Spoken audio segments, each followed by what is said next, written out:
Hello नमस्कार किसान भाइयों, आप सभी का स्वागत है हमारे चैनल पे। तो आज मैं इसमें बात करने वाला पीएम किसान सम्मान निधि योजना के बारे में। और हालांकि कितने लोग का रजिस्ट्रेशन जो न्यू हुआ था उनका डाटा पेंडिंग में रखा गया था। पेंडिंग में रखने के बाद उनका डाटा रिजेक्ट कर दिया गया। रिजेक्ट करने का रीज़न क्या है तो आज मैं इसमें जानने वाले हैं। तो सबसे पहले आपको यहाँ पर देखिए कि पीएम किसान की वेबसाइट के पोर्टल पर चले आना होगा। और आने के बाद यहाँ पर मैं सीएससी लॉगिन अपना लॉगिन कर चुका हूँ। और लॉगिन करने के बाद यहाँ पर देखिए कुछ ऐसा इंटरफेस दिखाई दे रहा है और यहाँ एक ऑप्शन दिखाई दे रहा है स्टेटस रजिस्ट्रेशन फार्मर। मैं इस पर जैसे क्लिक करूँगा उसके बाद पूछा जाएगा यहाँ पर कि आपका फार्मर का यहाँ आधार नंबर है। फार्मर का आधार नंबर डालूंगा, यहाँ कैप्चर कोड जो दिखाई दे रहा है इस बॉक्स में आपको फिलअप करना पड़ेगा। फिलअप करने के बाद यहाँ पर सर्च पे ऑप्शन पे क्लिक कर देना होगा। तो यहाँ मैं फटाफट अपना जानकारी भर के उसके बाद सर्च पे क्लिक करता हूँ। तो यहाँ पर मैं जैसे इस पर क्लिक करता हूँ तो मेरा जानकारी यहाँ पर खुल गया है। फार्मर नेम यहाँ पर दिखाई दे रहा है, फार्मर का नाम दिखाई दे रहा है, फार्मर के पिताजी का नाम दिखाई दे रहा है, यहाँ पर फार्मर का आधार नंबर लास्ट का दिखाई दे रहा है। ठीक है, तो फार्मर का यहाँ पर लास्ट का 4 डिजिट मोबाइल नंबर दिखाई दे रहा है। उसके बाद यहाँ पर फार्मर का अकाउंट नंबर भी लास्ट का 4 डिजिट दिखाई दे रहा है और आईपी कोड भी दिखाई दे रहा है। ठीक है, फार्मर का जो भी स्टेट रहेगा स्टेट का नाम यहाँ पर दिया गया है, डिस्ट्रिक्ट का नाम दिया गया है, सब डिस्ट्रिक्ट का नाम दिया है, गांव ब्लॉक यहाँ पर सब कुछ इनका जानकारी यहाँ पर फिलअप कर चुका है जो भी ऑनलाइन के माध्यम से फिलअप किए होंगे। ठीक है, उसके बाद यहाँ पर जानकारी देने के बाद यहाँ जस्ट उसको डाउन करेंगे और पूछा जा रहा है यहाँ पर कि आपका जो रजिस्ट्रेशन कब हुआ था। 31 तारीख 5वां महीना 2020 में ही इन किसान भाई का जो रजिस्ट्रेशन हुआ था।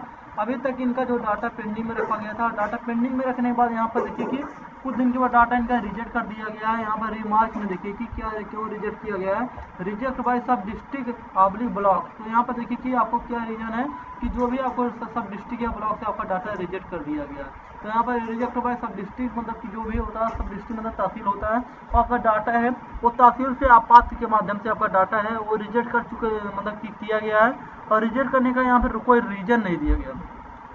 तो यहाँ पर देखिए कि हालांकि यहाँ पर रीजन नहीं दिया गया। रीजन क्यों नहीं दिया गया इनका, क्योंकि आपात में इनका डाटा पड़ गया था, इस कारण से इनका जो है रिजेक्ट करने का कोई रीजन दिया नहीं गया था। उसके बाद और यहाँ पे बहुत सारे किसान भाई कंफ्यूजन हो जा रहे थे कि मतलब कि रिमार्क में सब डिस्ट्रिक्ट से मेरा जब डाटा रिजेक्ट हो गया तो कैसे सही करना होगा। तो यहाँ पर देखिए सही करने के लिए दो ही 3 चांस है। तो सबसे पहले कि आपको आधार कार्ड और बैंक पासबुक और खतौनी लेकर अपनी तहसील पे जाना पड़ेगा।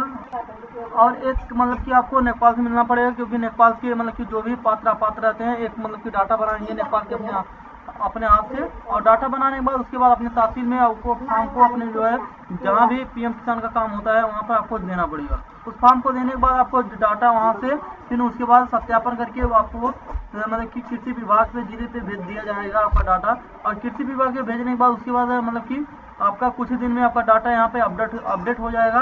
और अपडेट होने के बाद आपका डाटा पात्र में चला जाएगा। पात्र में जाने के बाद कुछ दिन का पेमेंट, उसके बाद आपका जो डिस्ट्रिक्ट से अप्रूवल किया जाएगा, डिस्ट्रिक्ट से अप्रूवल करने के बाद उसके बाद आपका पेमेंट आना शुरू हो जाएगा।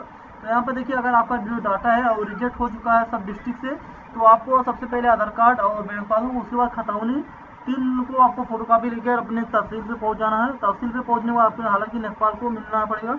और नेपाल से मिलने के बाद यहाँ पर एक आपको जो फार्म मिलेगा, फार्म को आपको दस्तखत मोहर मरवा के उसके बाद अपने जो है तहसील में जमा करना पड़ेगा। तहसील में जमा करने के बाद उसके बाद आपको सब डिस्ट्रिक्ट मतलब कि सब डिस्ट्रिक्ट से आपका डाटा सत्यापन करके अपने जिला पे भेज दिया जाएगा। और जिला पे भेजने के बाद वहाँ से आपका अगर डाटा सत्यापन हो जाता है उसके बाद आपका पेमेंट आना शुरू हो जाएगा।